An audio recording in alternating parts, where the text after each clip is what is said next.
Di Kailas, Dewa Shiva berdiri di dekat kolam, sedang berpikir keras mengenai nasib Sati. Dengan perasaan yang tidak tenang, Sati berpikir bahwa Madanika benar dengan mengatakan bahwa dia akan terbakar. Sati berpikir, dia telah kehilangan cintanya. Sati bergerak maju sambil mengingat kata-kata Madanika menuju garis api. Ketika dia akan menyentuh api, Dewa Shiva muncul di depannya. Dewa Shiva menghentikannya, berkata pada Sati dengan memanggilku lagi dan lagi, kamu tidak bisa memaksaku untuk mencintaimu. Shiva menjelaskan kepada Sati tentang tugas-tugasnya terhadap orang tuanya, yang merupakan hal yang paling penting baginya. Sati berkata, aku terlahir sebagai putri mereka tetapi hubungan kamu dan aku berasal dari berbagai kelahiran. Dewa Shiva menghentikannya, mengatakan itu adalah ilusi Anda, lupakan saja. Sati mengatakan dia telah mendengar, baginya aturan dan peraturan tidak ada artinya. Sati berkata, baiklah, saya akan membakar diri di dalam Dakshareha ini, tetapi tidak akan pernah menghubungi Anda. Anda dan ayah dapat mencoba yang terbaik tetapi tidak dapat menghentikan saya untuk mencintaimu. Dewa Shiva sekali lagi menghilang dan meninggalkan Sati dalam kebingungan. Sati hanya bisa terduduk sedih. Di Kailas, Nandi telah membuat sebuah miniatur rumah yang indah di atas bebatuan yang menyerupai gunung. Dua patung kecil Dewa Shiva dan Sati ditempatkan di dalamnya yang dikelilingi oleh bunga-bunga. Nandi mengatakan kapan ini akan menjadi kenyataan. Dewa Shiva melihat hal ini menjadi marah. Rumah dan patung-patung tersebut mulai terbakar dengan ekspresi marahnya. Nandi sangat terkejut. Dewa Shiva mengingatkan Nandi, ini adalah Kailas. Di sini hal-hal imajinatif seperti itu tidak memiliki tempat. Nandi hanya bisa menangis. Dewa Shiva kemudian pergi dari sana. Revati datang menemui Sati, yang menyuruhnya pergi. Rohini datang ke sana untuk mencari Revati, mengatakan bahwa mereka siap untuk pergi ke Chandraloka, menunggunya. Revati menolak untuk ikut dengan mereka. Daksha datang ke sana, bertanya kepada Revati mengapa dia tidak ingin pergi ke Chandraloka, apakah kamu juga menjadi seperti Sati? Revati mengatakan Sati tidak bersalah. Orang yang menikahi saya tetapi tidak menerima saya sebagai istri terlepas dari semua upaya saya untuk menjadi istri yang baik, adalah yang salah. Chandra tidak mencintaiku. Dia ingin memutuskan semua hubungan dengan saya. Daksha bertanya apakah ini benar. Dewa Chandra, yang berdiri di belakang, mengatakan ini benar. Daksha mengatakan bahwa dosa Chandra ini tidak hanya terhadap keluarganya tetapi juga terhadap masyarakat. Keputusan ini tidak akan dibuat di depan anggota keluarga tetapi akan diambil di sidang istana. Di sidang istana, Chandra dengan Revati dan Rohini berdiri di depan Prajapati Daksha. Daksha mengatakan kepada Chandra untuk memberikan Revati semua hak-hak seorang istri. Anda harus mencintai Revati juga. Chandra mengatakan pernikahan ini mungkin terjadi menurut Anda tetapi tidak dengan hati. Jika ini mungkin maka Daksha akan dapat menghapus nama Dewa Shiva dari hati Sati. Daksha mengatakan kepada Chandra, Anda terinspirasi oleh pemberontak Sati. Sebelum ini menyebar kemana-mana, aku akan memberimu hukuman seperti itu, yang akan diingat oleh semua orang yang menolak untuk menerima istri mereka. Chandra mengatakan mencintai seseorang yang bertentangan dengan keinginannya adalah hukuman yang sangat besar. Daksha menutup matanya, memunculkan sekuntum bunga teratai putih di tangannya, siap untuk mengutuk. Maharishi Brigu menyuruhnya untuk berpikir sebelum melakukan sesuatu. Maharishi Kashyap juga mengatakan bahwa dia akan meyakinkan Chandra. Rohini memohon agar Chandra tidak dihukum. Revati juga mengatakan bahwa Chandra tidak bisa dipaksa untuk mencintainya, jadi maafkanlah dia. Tetapi putra Brahma Prajapati Daksha melanjutkan dengan mengutuk Chandra dengan penyakit membusuk yaitu penyakit karena menyia-nyiakan. Chandra jatuh ke tanah, dan mulai gemetar. Semua orang melihatnya menderita.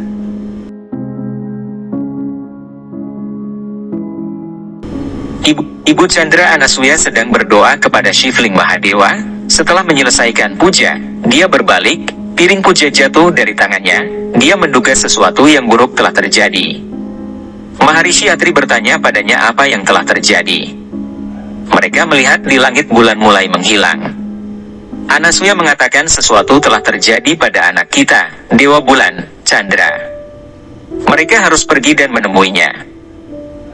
Keseimbangan alam semesta terganggu. Di Brahmaloka, singgasana Dewa Brahma mulai bergetar. Di Wisnuloka, efek yang sama juga dirasakan. Kedua dewa utama tidak senang dengan kutukan Chandra. Efek terbesar dirasakan di Kailas, di mana Dewa Shiva menjadi sangat marah. Narada datang ke sana dan mengatakan Narayan. Dia mengatakan pada Dewa Shiva, lihatlah hasil dari kamu yang tetap diam, kamu telah mendorong Daksha dengan tetap diam. Kamu adalah ayah dari dunia ini, itu sebabnya kesendirianmu tidak baik untuk semua orang. Dalam pertemuan Mahasabha, dia menghinamu, mengutukmu, dia menghentikan pemujaanmu. Kemudian Sati terkunci di Dakshareha. Tolong lakukan sesuatu. Kutukan Chandra adalah mata rantai lain dari peristiwa itu. Sekarang Anda hanya perlu melakukan sesuatu. Dalam ketidakhadiran Dewa Bulan Chandra, keseimbangan alam semesta telah terganggu. Tolong lakukan sesuatu. Dengan marah, Dewa Shiva berdiri dan mengambil wujud semestanya yang menjulang tinggi ke angkasa. Karpuragaram karunavataram sansarasaram bhujagendraharam. Karpuragaram karunavataram sansarasaram bhujagendraharam. Sada vasantam hridayarvinde. Sada vasantam hridayarvinde. Bhavam bhavani saitam namami. Bhavam bhavani saitam namami. Narada dan Nandi menyaksikan wujud semesta milik Dewa Shiva, yang mengembang dan menjulang tinggi ke angkasa. Dewa Brahma dan Dewa Wisnu menyaksikan hal ini. Dengan langit yang dipenuhi dengan bintang-bintang di belakangnya menandakan bahwa Mahadewa adalah penguasa alam semesta ini, yang sekarang ingin menghukum pelakunya, yang berani menciptakan ketidakseimbangan di alam semesta. Mahadewa mengambil avatar rudranya saat Narada dan Nandi melihat dengan ketakutan. Mahadewa dengan marah mengatakan bahwa dia mengabaikan apapun yang Daksha katakan atau lakukan sampai sekarang, hanya karena itu tidak penting baginya, bahkan jika itu adalah penghinaan yang diberikan Daksha kepadanya. Tapi bagaimanapun kali ini tentang seluruh alam semesta. Keseimbangan siang dan malam, dan Daksha telah melewati semua batasan, dan siapapun yang hanya untuk meningkatkan egonya melakukan kejahatan besar dan menyalahgunakan kekuatannya terhadap tugasnya harus dihilangkan. Nandi dan Narada terlihat ketakutan, saat Nandi meminta Narada untuk melakukan sesuatu atau bencana akan terjadi. Narada mengatakan menghentikan Mahadewa dalam avatar ini tidak mungkin, tetapi mengatakan hanya Dewa Wisnu yang mungkin bisa melakukan sesuatu dan pergi. Di Vaikunthi atau Wisnuloka, Wisnu dan Dewi Laksmi sedang duduk di atas Dewa Ular Sesa saat Narada tiba. Narada dengan panik bertanya kepada mereka apa yang terjadi dan mengatakan kepada mereka bahwa Mahadewa akan pergi dengan avatar Rudra perangnya dan memintanya untuk melakukan sesuatu. Dewa Wisnu tersenyum dan Narada bertanya dengan gugup mengapa dia tersenyum, saat Laksmi mengatakan kepadanya bahwa ini menyiratkan bahwa dia memiliki solusi. Wisnu tersenyum dan mengatakan bahwa dia punya solusi dan mengatakan bahwa Mahadewa akan menjadi damai hanya setelah dia dan Dewa Brahma melakukan puja untuknya, tetapi bagaimanapun juga ada masalah. Narada terlihat bingung saat Wisnu mengingatkannya pada kutukan Daksha. Narada bertanya kepadanya apa yang harus dilakukan sekarang. Di Kailas, Narada memohon kepada Mahadewa untuk berhenti marah. Dewi Sati juga akan terpengaruh. Di istana Daksha, Sati mulai merasakan efek dari kemarahan Mahadewa dan mulai merasa gelisah. Ia takut akan hal yang lebih buruk dan bertanya-tanya hukuman apa yang akan diberikan oleh Daksha kepada Chandra. Di Sabha, Chandra terbaring seperti mayat, masih dengan mata terbuka lebar, terlihat sangat tidak bahagia. Semua orang terlihat terkejut. Revati jatuh di kaki ayahnya dan memohon agar dia menarik kembali kutukannya saat Rohini menangis. Revati mengatakan kepadanya bahwa dia bisa hidup tanpa cinta Chandra, tetapi tidak dengan hidup Chandra sendiri. Prajapati mengatakan bahwa Chandra adalah orang yang sombong dan menghindar dari tugasnya sebagai suami kedua putriku. Oleh karena itu dia harus dihukum. Anusuya dan Resi Atri tiba di pengadilan dan terkejut melihat kondisi Chandra. Anusuya bertanya kepada Daksha apa perlunya memberikan hukuman yang begitu buruk kepada Chandra. Dia bisa saja melakukan sesuatu padanya, tetapi mengapa putranya? Daksha mengatakan hal yang sama bahwa Chandra menantu yang sombong dan melawan tugasnya, dan agar hal seperti itu tidak pernah terjadi, dia harus dihukum. Resi Atri menatap Daksha dengan marah dan mengatakan bahwa Daksha adalah orang yang sombong. Daksha harusnya adalah orang yang menjadi penjaga dan pelindung masyarakat, namun dia telah melakukan hal seperti ini, dan kesombongannya harus dihentikan, dan sekarang dia pantas untuk disingkirkan.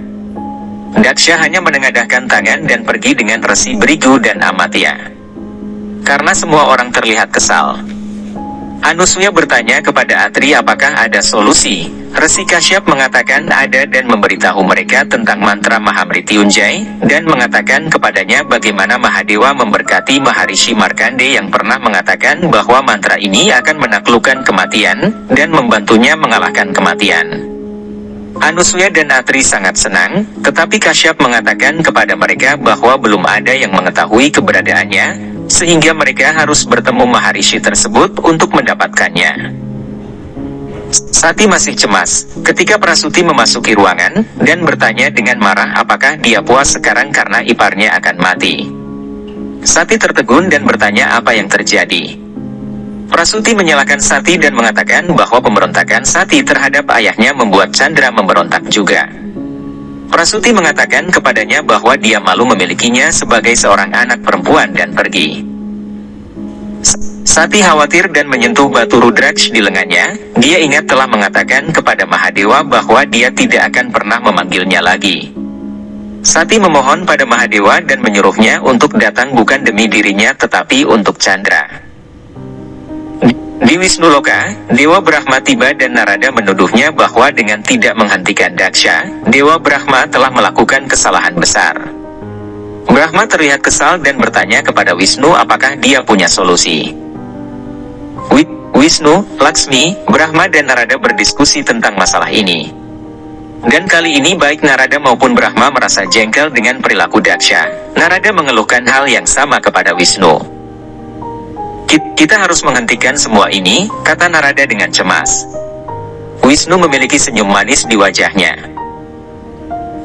Narada yang melihat hal ini sampai pada kesimpulan bahwa Wisnu memang memiliki sesuatu di dalam pikirannya dan dia sudah mengerjakannya. Untuk itu Wisnu mengatakan bahwa saya harus membantu Mahadewa, tetapi saya juga tidak bisa mengabaikan Daksha karena dia adalah salah satu penyembah saya yang paling besar, bahkan saya akan memihaknya kali ini. Dia akan mendengarkan semua yang saya katakan. Di istana, Prajapati Daksha sedang berdoa kepada Sang Narayan. Dewa Wisnu muncul dan berbicara sesuatu kepada Prajapati Daksha.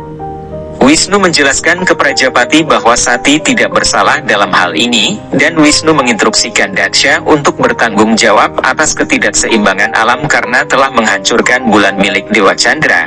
Daksha harus membuat planet baru sebagai pengganti bulan. Dan Sati memegang peranan penting dalam proses ini.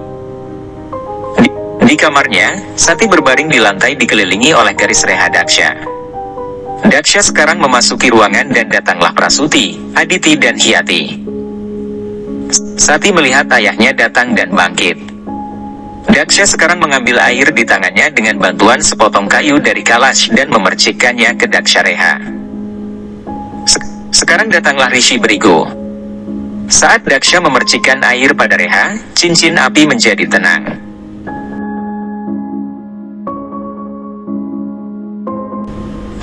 Daksha sekarang datang ke Sati dan membuatnya berdiri tepat di atas kakinya. Prasuti bertanya apa yang kau lakukan wahai suamiku. Daksha memanggil para penjaga. Prasuti bertanya apakah kamu akan menghukum Sati lagi. Daksha berkata para penjaga ini akan membawamu ke sungai Saraswati, lalu kamu harus membawakanku tanah dari sungai itu. Para penjaga datang dan mengelilingi Sati sehingga dia tidak akan melarikan diri dan mereka pergi dengan segera. Daksha berkata jika Prajapati telah merusak sesuatu, dia tahu bagaimana cara memperbaikinya. Saya akan membuat planet baru yang akan menggantikan bulan milik Dewa Chandra Canadrama. Hyati dan Aditi bertanya apakah planet baru sebagai pengganti bulan Dewa Chandra. Prajapati Daksha berkata Dewa Wisnu telah memerintahkan saya. Pertama, seorang wanita dari klan atau kasta terbesar dengan 32 kebajikan harus membawa tanah dari sungai Saraswati. Setelah membuat berhala dari tanah tersebut, saya harus menamainya dan setelah itu seseorang harus melakukan ritual pranpretista. Kemudian ketika kehadiran Dewa Chandra mulai berkurang, planet baru akan diciptakan. Setelah Dewa Chandra berakhir, planet tersebut akan mengambil posisinya dan hanya ada satu wanita yang memiliki syarat semua 32 kebajikan yang hanya bisa menjadi sati. Prasuti khawatir bahwa dengan rencana Prajapati Daksha untuk menciptakan planet baru, dia bisa menjadi Prajapati yang bertanggung jawab dengan kembali menyeimbangkan alam. Tetapi bagaimana seorang ayah bisa mendapatkan kembali putrinya sendiri? Di tempat Anusuya, Dewa Chandra dibaringkan di tanah. Rohini, Anusuya, dan Revati menangis tanpa henti. Seluruh tubuh Dewa Chandra terasa kaku. Anusuya, Rohini dan Revati saling memberikan kekuatan satu sama lain untuk menghadapi situasi ini. Terlihat ada guntur dan kilat di langit. Akibat dari ketidakseimbangan alam. Di sana terbaring Dewa Chandra yang tidak sadarkan diri dengan setiap saat membawanya selangkah lebih dekat dengan kematian. Rohini segera melihat bahwa kaki Chandra semakin membusuk dan menjadi hitam. Revati dan Anusuya juga merasa ngeri melihat hal ini. Salah satu pelayan mengatakan bahwa kutukan tersebut menunjukkan efeknya.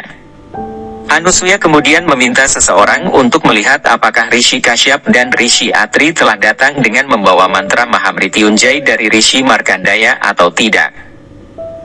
Ketiga wanita itu benar-benar panik. Di tempat Rishi Markandaya, Rishi Kashyap bersama dengan Rishi Atri menemui Rishi Markandaya dan memintanya untuk memberikan mantra. Markandaya menjawab bahwa ini adalah karma dari Prajapati Daksha yang sama yang mengutuk dan menghina Mahadewa. Rishi Kashyap berpendapat karma tersebut adalah anak seseorang. Mereka memintanya untuk mengajarkan mantra tersebut untuk tujuan yang baik, agar nyawa Dewa Chandra terselamatkan. Rishi Atri berkata Anda pasti mengerti bagaimana perasaan orang tua melihat anak mereka meninggal di depan mereka dan mereka tidak dapat melakukan apapun untuknya. Rishi Markandaya berkata dirinya tidak akan mengalami masalah dalam memberikan mantra ini kepadamu, tetapi tidak ada gunanya. Karena kutukannya, mantra ini tidak akan berguna. Rishi Markandaya beralasan ketika amarah Dewa Shiva itu sendiri tidak mungkin dibendung, apa yang akan Anda lakukan dengan mantra? Baik Rishi Kashyap dan Rishi Atri terkejut dan tak berdaya. Rishi Markandaya berkata tidak akan ada gunanya dengan mengambil mantra Mahamrityunjaya dan menyelamatkan nyawa Dewa Chandra karena Prajapati telah mengutuknya untuk menghilang dan membusuk dan karena itu Mahadewa telah mengambil rudra avatarnya. Karena seperti yang kalian lihat, ada gunung berapi yang meletus, es mencair dan udara bumi memilih jalan mereka sendiri. Ini adalah tanda kehancuran dan kemarahan Mahadewa. Sati pergi ke hutan dengan pengawas dari Prajapati Daksha. Para tentara menyuruhnya pergi ke dekat sungai dan membawa pasir dengan bejana ini. Seluruh dewa berkumpul di suatu tempat mengawasi Sati. Brahma, Wisnu, Laksmi, Narada dan semuanya mendiskusikan sesuatu dan saat Sati pergi, Wisnu memberi isyarat kepada Dewi Laksmi dan Laksmi mengubah dirinya dan melakukan penyamaran Sati dan berjalan ke arah para penjaga yang membawanya kembali. Sati tiba dan melihat sekeliling untuk mencari pengawalnya yang sudah hilang. Pada saat itu Wisnu dan Brahma melakukan penyamaran Rishi dan mendekati Sati. Para Rishi datang dan mulai mencoba untuk membantu Sati. Mereka memberikan berbagai alasan tentang bagaimana mereka ingin melakukan ritual untuk pertobatan atas dosa-dosa yang dilakukan oleh anak-anak dari salah satu Rishi dan untuk itu mereka membutuhkan bantuan Sati. Dia mendapatkan kilas balik tentang Daksha yang menunda api dan membiarkannya pergi untuk membawa pasir untuk sebuah ritual. Di dalam istana, Dewi Laksmi dalam wujud Sati telah masuk ke dalam istana Daksha dan saudara perempuannya Hyati dan Aditi mencoba menunjukkan simpati pada situasinya dan juga sedih karena ayah mereka yang hebat telah memutuskan untuk membuat planet baru. Apa yang akan terjadi pada saudari mereka yang tersayang, Rohini dan Revati? Mereka pergi dengan membawa pasir dan Sati terkunci di dalam ruangan lagi. Sati memberikan senyuman nakal dan kembali ke wujud aslinya sebagai Dewi Laksmi. Di sini Sati menyangkal melakukan puja ketika mereka membawa shivling batu Dewa Shiva ke hadapannya. Dia bertanya kepada mereka bagaimana mereka bisa memujanya karena Shiva sudah dikutuk, bagaimana kutukan Daksha bekerja pada Shiva. Bukankah Dewa Shiva melampaui waktu dan kefanaan? Mereka menjawabnya dengan mengatakan bahwa pertobatan hanya dapat dilakukan dengan pemujaan kepada Dewa Shiva dan mereka bertanya kepadanya apakah dia keberatan melakukan pemujaan kepada Dewa Shiva. Daksha dengan segala keangkuhannya masuk ke kamar Sati dan ia menemukan kamar itu kosong. Daksha mulai meneriaki para penjaga karena ceroboh dan melihat bunga teratai di singgasana dan bertanya-tanya apakah Sati menyimpannya. Para penjaga mengatakan bahwa mereka tidak melihat bunga teratai di tangan Sati dan Daksha mengatakan bahwa jika mereka tidak melihat Sati sendiri, bagaimana mereka bisa melihat bunga teratai di tangannya bahwa jika ini semua adalah tipu daya Shiva. Sati di sisi lain setuju untuk membantu mereka melakukan ritual pemujaan kepada Dewa Shiva. Dan para rishi terlihat senang.